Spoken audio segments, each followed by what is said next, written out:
베드로전서 1장 8절에서 12절. 여러분은 그리스도를 본 일이 없으면서도 사랑하며 지금 그를 보지 못하면서도 믿으며 말로 다 표현할 수 없는 즐거움과 영광을 누리면서 기뻐하고 있습니다. 여러분은 믿음의 목표, 곧 여러분의 영혼 구원을 받고 있는 것입니다. 2026년 첫째 주의 말씀으로 영원한 본향을 향한 성도의 거룩한 경주라는 주제로 말씀을 함께 나누겠습니다. 전도서 12장 6절 7절의 말씀에 보면 은사슬이 끊어지고 금그릇이 부서지고 샘에서 물뜨는 물동이가 깨지고 우물에서 도르래가 부서지기 전에 내 창조주를 기억하여라. 육체가 원래 있던 흙으로 돌아가고 숨이 그것을 주신 하나님께로 돌아가기 전에 내 창조주를 기억하여라. 전도자가 말한다. 헛되고 헛되다. 모든 것이 헛되다. 땅에서의 삶은 지나가는 것이며 우리의 삶은 나그네의 삶입니다. 아무리 기술이 발전해도 모든 것은 지나가고 썩을 것이며 파괴될 것이라고 말씀하십니다. 창조주 야훼 하나님을 기억하라고 말씀하십니다. 하늘을 바라보며 살라고. 땅의 것들은 모두 사라질 것이며 안개 같은 것이라고 말씀하십니다. 땅에서 삶은 지나가는 것이라고 말씀하십니다. 그 후에는 반드시 창조주의 심판대에 한다는 것입니다. 히브리서 9장 27절에 사람이 한번 죽는 것은 정해진 일이요 그 뒤에는 심판이 있습니다. 사람이 한번 태어나서 몸은 늙어서 죽지만 영혼은 영원히 죽지 않습니다. 그리고 심판의 날에 모든 사람들은 영원히 죽지 않는 몸으로 다시 부활하는데 의인과 악인의 부활이 다르다라고 말씀하셨습니다. 시간적인 차이가 있습니다. 첫째 부활에 참여하는 자가 복이 있다고 말씀하셨어요. 첫째 부활은 의인들의 영광스러운 부활이 있습니다. 이 사람들은 주님과 천국에서 영원히 사는 영광스러운 몸의 부활로 태어나는 사람들입니다. 둘째 부활에 참여하는 자들은 지옥에서 영원히 꺼지지 않는 불못 속에 떨어지는 수치스러운 부활에 참여하는 사람들이 있습니다. 그러므로 사람이 한번 태어나서 가는 인생에서 가장 중요한 목표가 무엇이겠습니까? 우리의 믿음의 목표는 언제나 변함이 없어야 합니다. 믿음과 구원의 완성은 하나님의 나라에서 영원한 생명을 얻는 것으로 결론 지어집니다. 베드로전서 1장 8절에 여러분은 그리스도를 본 일이 없으면서도 사랑하며 지금 그를 보지 못하면서도 믿으며 말로 다 표현할 수 없는 즐거움과 영광을 누리면서 기뻐하고 있습니다. 사람들은 나름대로 새해 좋은 계획을 가지고 시작합니다. 그러나 주님은 말씀하십니다. 일의 계획은 사람이 세울지라도 그것을 이루시는 분은 창조주 하나님이라고 말씀하십니다. 여기에 지혜가 있는 사람은 먼저 자기의 계획을 세우기보다는 먼저 주님의 나라와 주님의 의, 주님의 뜻이 내게 이루어지기를 먼저 구할 것입니다. 영원한 복음을 믿고 순종하는 사람들의 우선순위는 언제나 주님에 대한 경외함과 주님을 존귀하게 여김으로 말씀에 순종하는 순종이 있습니다. 하나님께서 우리에게 원하시는 것이 무엇이겠습니까? 세상에서 성공하고 유명해져서 텔레비전 화면 앞에 서서 전 국민과 세계가 보는 앞에서 모든 영광을 주님께 외치는 이 말보다 하나님의 말씀을 듣고 주님 뜻대로 순종하는 것을 더 기뻐하는 것이 아니겠습니까? 그들이 의인이고 형제여 자매 말씀하셨어요. 하나님의 뜻은 너희의 거룩함이라고 말씀하셨습니다. 왜냐하면 거룩하지 않은 자는 아무도 주님을 뵐 수 없을 것이라고 하셨기 때문입니다. 그러므로 주님의 영원한 복음은 언제나 하나님을 두려워하라는 마음으로, 하나님을 두려워하는 마음으로 너희의 모든 삶을 통하여 하나님께 영광을 돌리며 우리의 몸과 영과 혼을 창조하신 창조주 하나님께만 경배와 찬양을 돌리라고 말씀하십니다. 예수 그리스도의 십자가의 보혈의 은혜로 구원 얻고 예수를 주님이라고 부르는 모든 사람들의 삶은 언제나 하나님께 대한 경배와 찬양으로 시작되어 감사와 찬양으로 마칩니다. 하나님의 약속은 영원히 변함이 없어요. 마태복음 6장 31절 33절 그러므로 무엇을 먹을까 무엇을 마실까 무엇을 입을까 하고 걱정하지 말아라. 모든 것은 모두 이방 사람들이 구하는 것이요 너희 하늘 아버지께서는 모든 것이 너희에게 필요하다는 것을 아신다. 너희는 먼저 하나님의 나라와 하나님의 의의를 구하여라. 그리하면 이 모든 것을 너희에게 더하여 주실 것이다. 우리의 삶의 우선순위가 항상 주님의 말씀에 순종이란 사실을 상기시켜 주시는 말씀입니다. 하나님께서는 우리에게 독생자 예수 그리스도를 통해 영원히 쇠하지 않는 산소망을 약속해 주셨습니다. 베드로전서 1장 3절 4절에 하나님께서는 그 크신 자비로 우리를 새로 태어나게 하셨습니다. 그리하여 그는 죽은 사람들 가운데서 예수 그리스도가 부활하심으로 말미암아 우리로 하여금 산 소망을 갖게 해주셨으며 썩지 않고 더러워지지 않고 낡아 없어지지 않는 유산을 물려받게 하셨습니다. 이 유산은 여러분을 위하여 하늘에 간직되어 있습니다. 하나님께서 준비하신 유산은 이 땅의 것처럼 썩고 부패하고 변질되는 그런 것이 아니라 영원히 변하지 않는 하늘의 영원한 유산을 주신다고 약속하셨습니다. 그러나 그 유산은 땅에서 받는 유산이 아니라는 것입니다. 그러므로 하늘의 유산을 얻기를 바라는 성도는 모든 우상을 버리고 오직 하나님의 뜻대로 거룩한 자가 되어야 한다고 말씀하십니다. 고린도전서 10장 1절 12절은 과거 이스라엘 백성들이 우상 숭배를 하다가 실패한 경험을 오늘날 교회가 반복하지 않도록 경고하고 있습니다. 바울 사도는 말합니다. 우리의 조상들은 모두 구름 보호 아래 있었고 바다 가운데 지나갔습니다. 그렇게 그들은 모두 구름과 바다 속에서 침례를 받아서 모세에게 속하게 되었습니다. 그들은 모두 똑같은 신령한 음식을 먹고 모두 똑같은 신령한 물을 마셨습니다. 그들은 자기들과 동행하는 신령한 바위에서 물을 마신 것입니다. 그 바위는 그리스도였습니다. 그러나 그들의 대다수를 하나님께서는 좋아하지 않으셨습니다. 그들은 광야에서 멸망하고 말았습니다.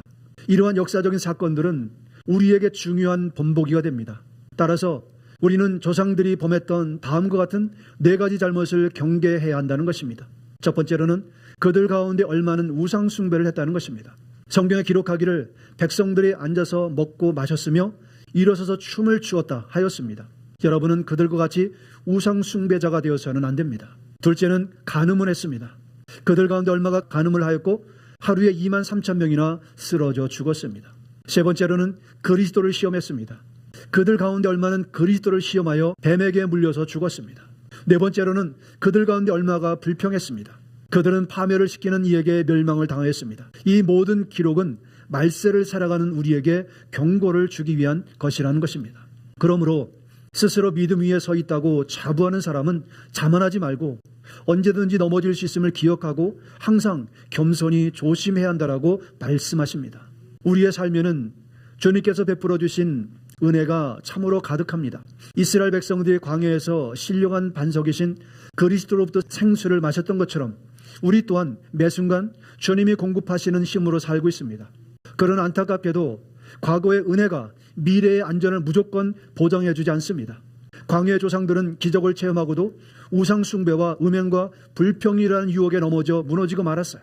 따라서 성경에 기록된 그들의 실패는 단순한 역사가 아니라 오늘을 사는 우리를 향한 절실한 경고이자 본보기가 된다는 것입니다. 가장 위험한 순간은 나는 괜찮다, 나는 안전하다, 나는 평안하다 할 때라는 사실입니다. 나는 믿음이 강하다 하는 확신하며 마음을 놓을 때라는 거예요. 그러므로 스스로 잘 서 있다고 생각될수록에 더욱 겸손히 자신을 돌아봐야 합니다. 넘어지지 않기 위해서 필요한 것은 나의 의지가 아니라 매일 주님 앞에서 머무는 겸손한 마음입니다. 말씀에 순종해요. 여러분, 우리는 과거에 모두 죄의 삭스로 영원히 죽은 자들이었습니다. 그래서 몸과 혼은 죄 아래 갇혀서 죄의 종노릇 하며 씨름했고 영은 죄로 하나님과 분리된 채로 죽어있던 상태였습니다. 에베소 2장 1절 3절 여러분도 전에는 허물과 죄로 죽었던 사람들입니다.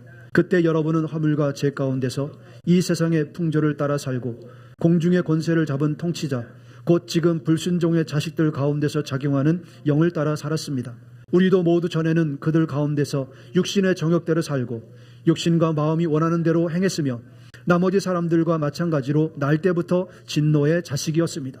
우리는 모두 하나님의 은혜를 입어 죄와 사망의 권세에서 구원받기 전에는 죄의 종노릇하며 하나님과 원수였다는 사실을 잊지 말고 두렵고 떨림으로 늘 겸손해야 한다는 것입니다. 그러나 지금의 상태는 어떻습니까? 4절 5절에 그러나 하나님은 자비가 넘치신 분이셔서 우리를 사랑하신 그 크신 사랑으로 말미암아 범죄로 죽은 우리를 그리스도와 함께 살려주셨습니다. 여러분은 은혜로 구원을 얻었습니다. 지금은 하나님의 은혜를 입어 죄에서 구원 얻었고 죄와 사망의 권세로부터 자유케 된 것입니다. 예수 그리스도의 피의 권세로 내 속에 죄가 죽었습니다. 죄의 권세가 죽은 것입니다. 그리고 예수 그리스도의 보혈의 은혜로 새 생명을 얻었습니다. 죄에 대해서는 죽었고 하나님께 대해서 살아나서 하나님과 우리가 화평을 누리게 된 것입니다. 오늘날 여러분이 예수님을 주님이라고 부르며 영원한 복음의 말씀을 듣고 아멘하며 순종하는 삶은 바로 하나님과 화평을 누리고 있기 때문입니다. 그러므로 광야와 같이 거친 삶이랄지라도 광야의 조상들처럼 원망하거나 불평하지 마십시오. 여호수아 갈렙처럼 주님의 말씀을 존중하고 순종하십시오. 물론 군중들은 자기들과 뜻을 함께하지 않는 여호수아 갈렙을 죽이려 했습니다. 그러나 여호수아 갈렙을 죽이려 했던 사람들이 도리어 죽었습니다. 하나님께서 의인을 보호해 주시기 때문입니다. 우상 숭배에 힘쓰지 마십시오. 우명에 힘쓰지 마십시오. 도리어 몸을 거룩하게 구별하기를 힘쓰고 애써서 영원히 주님의 나라를 얻는 자가 되십시오. 이것이 지혜입니다. 믿음의 열매는 경험이나 감정이 아니라 말씀의 순종에서 나타난다는 사실입니다. 아브라함이 믿음의 조상이라고 불리는 이유는 창세기 12장에서 그의 나이 75세에 본토 친척 아비집을 떠나 내가 지시할 땅으로 가라는 하나님의 말씀을 들었을 때 아브라함은 어디로 가야 할지 모르니 지도를 그려달라고 하나님께 구하지 않았습니다. 떠나라는 말씀을 들었을 때 그는 순종하여서 모든 식솔들을 거느리고 본토를 떠났습니다. 그 순종은 자기의 옛사람을 부인하고 십자가에 못 박아 죽이는 행위였던 것입니다. 우리의 믿음의 문제는 받은 은혜가 적은 것이 아닙니다. 하나님을 아는 지식과 얼마나 말씀을 신뢰하느냐 하는 것입니다.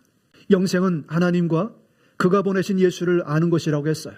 하나님의 일은 그가 보내신, 즉 하나님께서 보내신 자 예수 그리스도를 믿고 그에게 순종하는 것이라고 말씀하셨습니다. 이스라엘은 하나님을 아는 지식이 없어 망했다고 했어요. 이스라엘은 하나님께서 보내신 모세의 말에 순종하지 않음으로 망했습니다. 그렇다면 구원받는 믿음이 하나님을 알고 하나님께서 보내신 예수 그리스도의 말씀에 순종하는 자에게 있다는 사실을 우리는 알 수 있습니다. 그러므로 여러분이 영원한 구원을 원한다면 구원의 확신의 근거를 자신의 결심이나 노력 결과나 행함과 경험으로 바라보지 마십시오. 자신이 감정으로 느끼는 것이나 심지어 영적 체험 바라보지도 마십시오. 우리가 예수님을 믿음으로 구원을 확신하는 근거는 영원히 변치 않은 하나님의 말씀 때문입니다. 마태복음 24장 35절 천지는 없어질지언정 내 말은 없어지지 아니하리라. 계시록 3장 10절 인내하라는 내 말을 내가 지켰으니 온 세상에 닥쳐올 시험을 받을 때에 나도 너를 지켜주겠다. 시험은 땅 위에 사는 사람들을 시험하려고 닥치는 것이다. 이처럼 하나님의 말씀은 영원히 변함이 없으십니다. 천지는 없어질지언정 하나님의 입으로부터 선포된 말씀은 반드시 이루어집니다. 그러므로 우리는 그 구원의 확신을 우리의 경험이나 우리의 노력의 근거에서 찾는 것이 아니라 하나님의 약속의 말씀에서 근거를 찾아야 하는 것입니다. 그래서 다시 오실 주님을 기다리는 것은 그것이 주님의 말씀이기 때문입니다. 또한 매일 회개와 거룩함의 말씀에 순종해야 하는 것은 거룩함이 없이는 아무도 주를 뵙지 못할 것이라는 주님의 말씀이 있기 때문입니다. 11절에 내가 곧 가겠다. 너는 내가 가진 것을 굳게 붙잡아서 아무도 내 멸관을 빼앗지 못하게 하여라. 하나님의 말씀을 믿고 순종하는 삶이 거룩한 신앙생활입니다. 지금은 주님께서 약속하신 생명의 멸관을 볼 수 없고 만질 수도 없습니다. 그러나 주님께서는 이기는 자들에게 생명의 멸관을 주실 것이라고 말씀하셨습니다. 우리는 그 멸관을 얻는 날까지 주님을 신뢰하고 믿고 순종하는 것입니다. 그러면 반드시 생명의 멸관, 영광의 멸관을 얻고 천국에서 주님과 함께 영원히 그날을 보게 될 것입니다. 그러므로 마지막 때에 나타되어 있는 구원의 확신에 대해서 우리는 하나님의 말씀을 근거로 믿어야 합니다. 그리고 순종해야 합니다. 하늘에 간직된 복은 마지막 때에 나타나기로 되어 있는 구원을 얻는 자들에게 약속된 것입니다. 베드로전서 1장 5절 하나님께서는 여러분의 믿음을 보시고 그의 능력으로 여러분을 보호해 주시며 마지막 때에 나타나기로 되어 있는 구원을 얻게 해 주십니다. 마지막 때에 나타날 구원은 예수 그리스도께서 나타나실 때에 여러분에게 칭찬과 존귀를 얻게 해주실 영원한 구원입니다. 6절 7절에 그러므로 여러분이 지금 잠시 동안 여러 가지 시련 속에서 어쩔 수 없이 슬픔을 당하게 되었다 하더라도 기뻐하십시오. 하나님께서는 여러분의 믿음을 단련하셔서 불로 단련하시지만 결국 없어지고 마는 금보다 더 귀한 것이 되게 하시며 예수 그리스도께서 나타나실 때에 여러분에게 칭찬과 영광과 존귀를 얻게 해 주십니다. 그러므로 여러분이 지금 잠시 동안 여러 가지 시련 속에서 어쩔 수 없이 슬픔을 당하게 되었다 하더라도 기뻐하라고 말씀하십니다. 우리가 기뻐해야 되는 이유는 이 생의 삶이 끝나는 날 하나님께서 하늘에 간직한 영원한 구원을 얻을 것이고 또한 영원히 썩지 않을 영생의 몸을 입고 주님과 함께하는 영원한 소망이 우리를 기다리고 있기 때문입니다.